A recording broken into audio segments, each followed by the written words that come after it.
তো good morning সবাইকে, Riaz life journey ব্লগে আবারও সবাইকে ওয়েলকাম। এই যে আজকে সকাল সকাল এভাবে কোথায় যাচ্ছি নিশ্চয়ই প্রশ্ন উঠছে। তো প্রশ্নটার সমাপ্ত।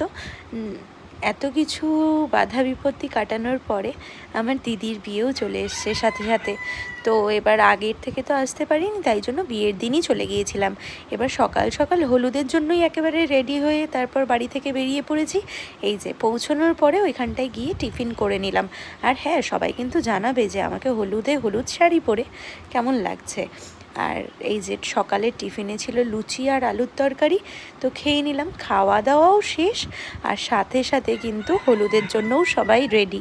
তখনই বেরোচ্ছিল, আমরা খেয়ে দিয়ে উঠেছি, তার 2 মিনিটও লাগেনি বেরিয়ে পড়েছিলাম। তারপর দেখো কত সুন্দর লাগছে, তাই না? সবাই আনন্দ করে।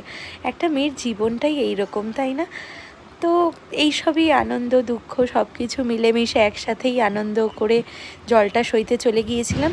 আর জল সওয়ার রিচুয়ালস তো সবাই কম বেশি জানোই।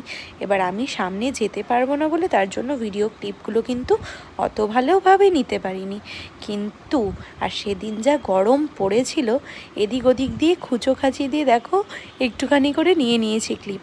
আর যেটা বলছিলাম যে এত গরম পড়েছিল যে রোদে আর মানে তাকানো যাচ্ছে না। তারপর ওইখান থেকে যেভাবেই হোক আসলাম, এসে নিয়ে দেখো বৃদ্ধির লুকে দিদিকে কেমন লাগছে সবাই কিন্তু জানিও। তারপর আমরা একটু ফটো ভিডিও শ্যুট করে নিলাম ওর সাথে, কারণ এরপরে টাইম পাবো কি না। তারপর হলুদে একটুখানি নাচা গানা করে নিলাম। আর এদিকে দেখো সবাই কিন্তু ওকে নিয়ে শ্যুট করতে ব্যস্ত। আর আমরা দাঁড়িয়ে থাকতে থাকতেই বরের বাড়ির থেকে কিন্তু হলুদও চলে এসছে। আর বরের বাড়ির থেকে হলুদ এসছে মানে এখনই গায়ে হলুদ কমপ্লিট হয়ে যাবে। এই যে তত্ত্বগুলোও ঢুকছে। এবার ওদের বাড়ির থেকে কম লোকজন এসছে বলে আমার দাদারাও কিন্তু চলে গিয়েছিল হেল্প করতে।